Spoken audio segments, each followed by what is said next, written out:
여러분 안녕하십니까? 오후 2시 뉴스 시작합니다. 윤석열 대통령이 캄보디아 프놈펜에서 한일 그리고 한미일 정상회담을 연쇄적으로 갖습니다. 북핵 문제가 집중 논의될 걸로 보입니다. 캄보디아 프놈펜 현지의 취재 기자 연결해서 자세히 들어보겠습니다. 정주희 기자 전해주시죠. 네, 윤 대통령은 동남아시아 순방 셋째 날인 오늘 첫 일정으로 안보 현안을 논의하는 동아시아 정상회의에 참석했습니다. 주요 지역과 국제 문제와 안보 문제에 대해서 입장을 밝히고 인도태평양 지역의 자유와 평화, 번영에 대한 의지를 밝혔다고 대통령실이 전했습니다. 이후 이번 순방의 하이라이트인 한미일 정상회담이 연달아 열립니다. 한미일 정상회담은 순방 출발 전에 확정이 됐지만 기시다 후미오 일본 총리와의 한일 정상회담은 어제 합의가 됐습니다.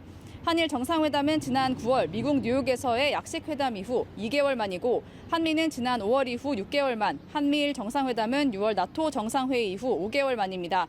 윤 대통령은 연쇄회담에서 북한의 핵미사일 위협에 대한 공동 대응을 중점적으로 논의하게 됩니다.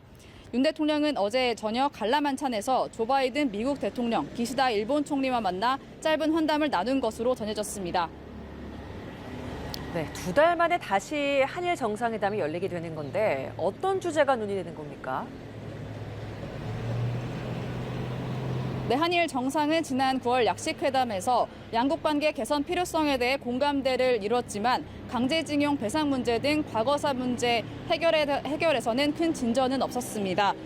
이 만남 직후 북한이 일본 열도 상공을 지나가는 중거리 탄도미사일 IRBM을 발사하면서 회담 2주일 만에 한일 정상의 통화가 이뤄지기도 했습니다.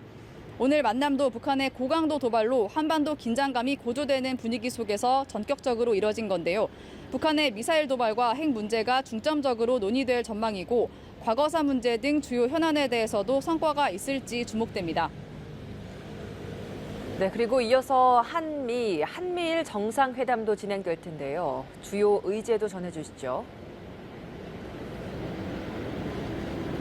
네, 북한의 7차 핵실험 임박설이 도는 만큼 한미 정상은 북핵 위협에 대한 대응 방안을 집중적으로 논의할 예정입니다. 앞서 한미안보협의회 SCM에서 미국의 전략자산 전개를 상시 배치 수준으로 끌어올리기로 했는데 이 확장 억제를 강화하기 위한 실질적인 방안에 대해 협의가 이뤄질 예정입니다. 아울러 윤 대통령은 한국산 전기차 차별 문제가 제기된 인플레이션 감축법 IRA에 대해 어떤 식으로든 우려를 전달할 예정인데 바이든 대통령이 얼만큼 화답할지가 관건입니다. 지난 6월 나토 정상회의 이후 5개월 만에 열리는 한미일 정상회담에서도 확장 억제와 안보 협력 강화 방안이 논의될 전망입니다. 회담 이후 북핵 대응을 위한 한미일 3국의 공동 성명을 발표하는 것도 협의 중인 것으로 알려졌습니다. 한미일 정상회담의 모두 발언은 연합뉴스TV에서 생중계해드릴 예정입니다. 윤 대통령은 연쇄회담을 마치고 G20 정상회의가 열리는 인도네시아 발리로 이동합니다. 여기서 시진핑 중국 국가주석과 조우할 것으로도 예상이 되는데 한중 정상회담이 열릴지는 조금 더 지켜봐야 합니다. 지금까지 캄보디아 프놈펜에서 연합뉴스TV 정주희입니다.